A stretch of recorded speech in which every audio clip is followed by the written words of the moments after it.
Então, gente, falei ali sobre a independência do Brasil. Beleza, agora o Brasil é um país independente que teoricamente rompeu ali relações com Portugal, né? Agora o Brasil tem seu próprio imperador, que é um filho de um português, mas ok, né? Não somos mais colônia. Agora somos um país independente. E vamos então estudar o primeiro reinado. O primeiro reinado, então, ele vai ser marcado por crises econômicas, sociais e políticas, né? Porque após a independência do Brasil, o país precisa se organizar, porque não tem uma constituição, não tem leis, não tem símbolos nacionais, não tem bandeira, não tem nada, porque era tudo antes de Portugal. Então a gente precisa entender como é que era esse primeiro reinado. A gente tem que entender que mais de um quinto da população era de escravizados. Ou seja, mais de um quinto, vamos dividir ali a população, vamos pensar que temos 100 mil, né? Então, mais ou menos 25, 30 mil pessoas eram escravizados. Então, o restante é dividido entre outros etnias, né? Poderiam ser indígenas, portugueses, enfim. Então, isso era bastante a maioria de escravizados, tá? A gente vai ter uma vida diferente, tanto na vida urbana quanto na vida rural. E a grande parcela da população vivia na parte rural. Minoria vivia no luxo, que era nas cidades e fazia parte ali da elite. E a grande maioria na pobreza. Para vocês terem uma ideia, 89% da população era analfabeta. Esse é o contexto brasileiro do período, tá? Mais ou menos em 1822. As dificuldades, então, que vão ser enfrentadas por esse governo imperial. Não era todo mundo que queria a independência, tá? Vários portugueses estavam espalhados pelo Brasil e não queriam que o Brasil fosse independente, tá? Então, algumas províncias vão aderir à independência, vão gostar, e algumas não. As que não vão gostar, a do Grão-Pará, Maranhão, Cisplatina, que é uma região que nem pertence mais ao Brasil, Piauí, tá? Essas regiões, elas eram formadas basicamente por portugueses, então esses portugueses não queriam cortar os vínculos. E a Cisplatina, porque ela tinha, então, não fazia parte do Brasil, ela foi adquirida depois e não apoiou.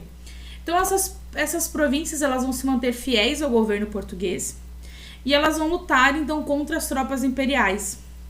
Elas vão fazer resistência, mas vão ser derrotadas e no final vão ser incorporadas, então, ao Império Brasileiro, então, que era administrado pelo Dom Pedro I. Então, esse aqui é o Dom Pedro I, tá? Então, as definições de novo governo foram conflituosas entre os grupos políticos. Então, grupos conservadores queriam uma monarquia constitucional e manutenção da ordem social, ou seja, a escravidão se manteve-se. Os grupos radicais já queriam uma república, que acabasse a monarquia e que a gente tivesse república. O Dom Pedro I, ele vai se juntar ao grupo português, que era um grupo que vivia no Brasil, e eles apoiavam uma recolonização, mas eles defendiam uma monarquia que tinha que ser unitária, ou seja, a figura de uma pessoa, e centralizasse o poder também numa única pessoa, que era o imperador. Então, o Dom Pedro se junta a esse grupo aqui. Então, nós temos 3 grupos: Dom Pedro e os portugueses, os grupos radicais e os grupos conservadores. Esses são os 3 grupos que formam o Brasil nesse momento. Nós não temos partidos políticos. A gente vai ter a chamada Constituição da Mandioca, tá? Porque ela não sai do papel e porque você precisava ter um tanto de alqueires de terra, de farinha, era uma medição a partir de farinha de mandioca e ficou conhecida como a Constituição da Mandioca, que só dava poderes a quem já era da elite. Então, para você governar, você precisa de leis, tá? E desse jeito, o Dom Pedro resolve convocar uma assembleia para elaborar uma Constituição, porque é a Constituição que vai ajudar você a governar. Então, lá em dezembro de 1822, ele chama essa assembleia, que vai ser formada por militares, fazendeiros, advogados, alguns religiosos. Quem não participa? Mulheres, não importasse a camada, se ela fosse rica, não importa, e camadas populares, e logicamente os escravizados estavam excluídos. O projeto que eles aprovaram da Assembleia não vai agradar o imperador. Lá em 1823, ele dissolve essa Assembleia e decide que vai fazer outra, mas não agora.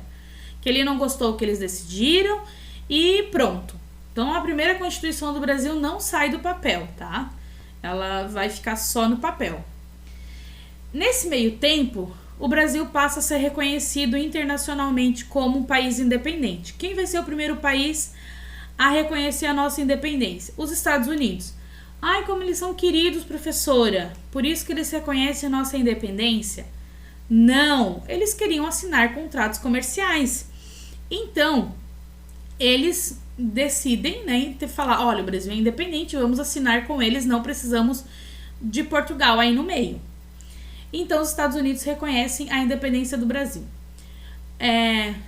Logo após, assim, a gente vai ter a pressão dos ingleses. Por quê? Portugal só vai aceitar que o Brasil está independente em 25 de agosto de 1825.